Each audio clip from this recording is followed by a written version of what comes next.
जय हिंद साथियों, मैं आशुतोष आपका स्वागत करता हूं। हिंदी स्टेनो 90 पर 90 वर्ड प्रति मिनट डिक्टेशन स्टार्ट होगी 5 सेकंड बाद। स्टार्ट।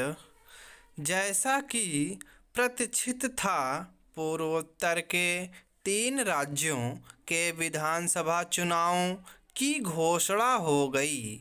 चुनाव आयोग ने त्रिपुरा के साथ मेघालय और नागालैंड में मतदान तिथियों की घोषणा कर दी। इन राज्यों के चुनाव राष्ट्रीय राजनीति पर एक सीमा तक ही असर डालते हैं, लेकिन उनका अपना एक महत्व है।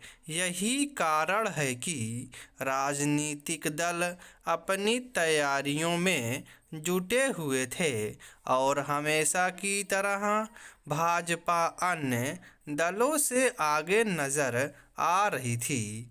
हाल में संपन्न उसकी राष्ट्रीय कार्यकारिणी की बैठक में पार्टी अध्यक्ष जेपी नड्डा यह घोषणा कर चुके हैं कि भाजपा को इस वर्ष होने वाले सभी राज्यों के विधानसभा चुनाव जीतने हैं। स्पष्ट है कि उनके सामने अपनी इस घोषणा को नतीजों में बदलने की चुनौती होगी।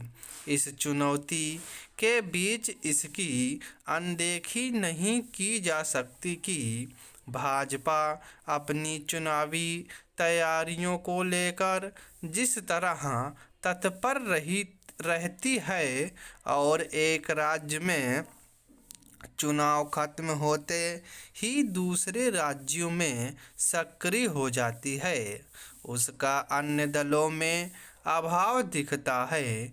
कई बार इसकी झलक चुनाव नतीजों पर भी मिलती है।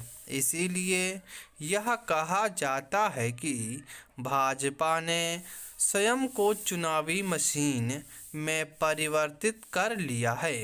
अन्य दल इसकी शिकायत तो करते हैं, लेकिन अपनी चुनावी तैयारियों को लेकर शिथिलता बरतते हैं। यह व्यापक चुनावी तैयारियों का ही परिणाम था कि पिछली बार भाजपा ने त्रिपुरा में अप्रत्याशित और ऐतिहासिक जीत हासिल की थी।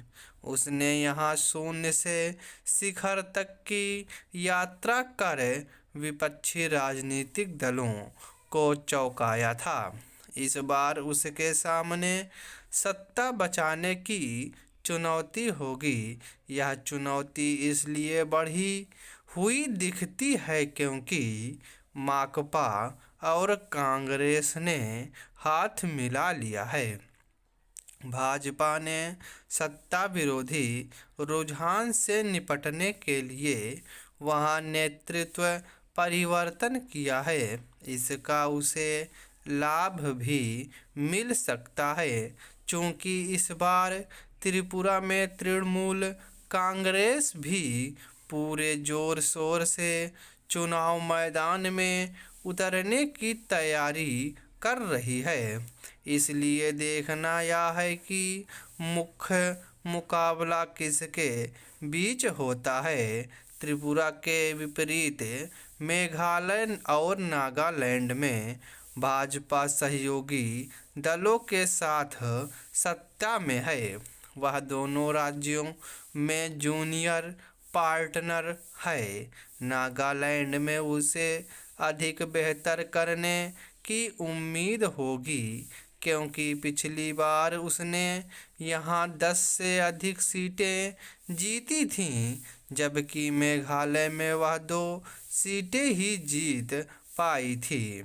जहाँ नागालैंड में सत्तारूढ़ दलों ने मिलकर चुनाव लड़ने का फैसला किया, वहीं मेघालय में अलग अलग चुनाव लड़ने की रणनीति अपनाई है।